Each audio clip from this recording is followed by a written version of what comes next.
Late last night and early today, at my direction, the United States Armed Forces conducted an extraordinary military operation in the capital of Venezuela.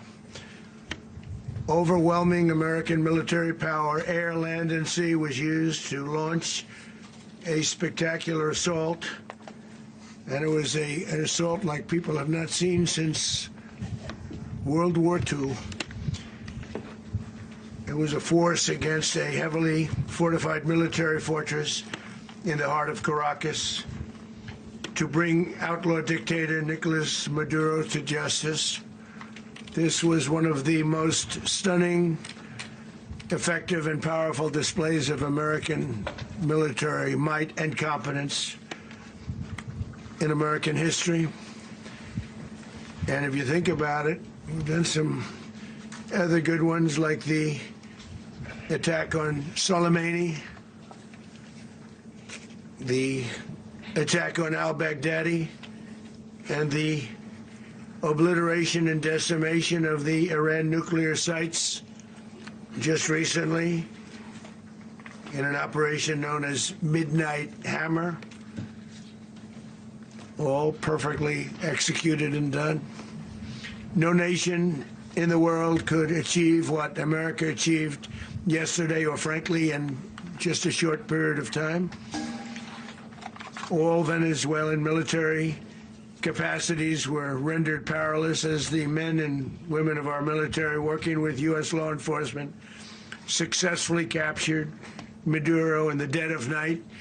It was dark.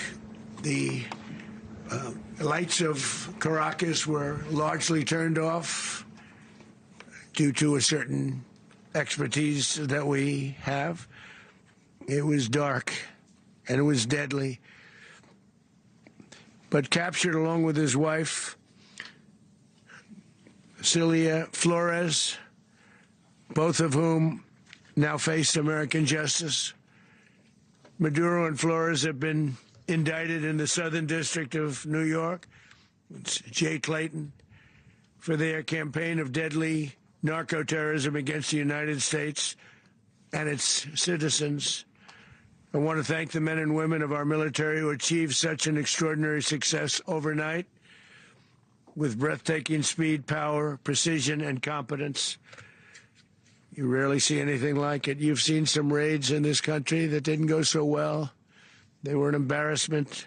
If you look back to Afghanistan, or if you look back to the Jimmy Carter days, they were different days. We're a respected country again, like never before.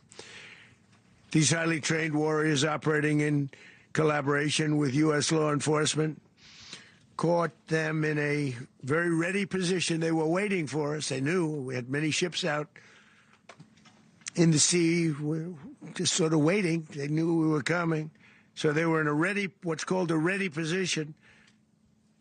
But they were completely overwhelmed and very quickly incapacitated. If you would have seen what I saw last night, you would have been very impressed. I'm not sure that you'll ever get to see it, but it was an incredible thing to see. Not a single American service member was killed, and not a single piece of American equipment was lost.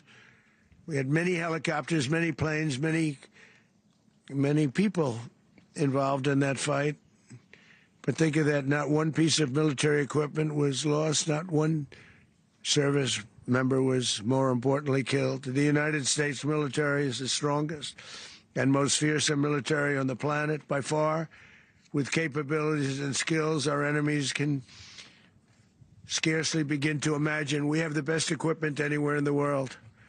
There's no equipment like what we have, and you see that even if you just look at the boats. You know, we've knocked out 97% of the drugs coming in by sea.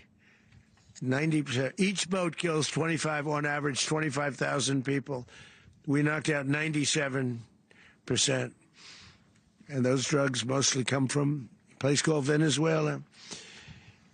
We're going to run the country until such time as we can do a safe, proper, and judicious transition. So We don't want to be involved with having somebody else get in, and we have the same situation that we had for the last long period of years.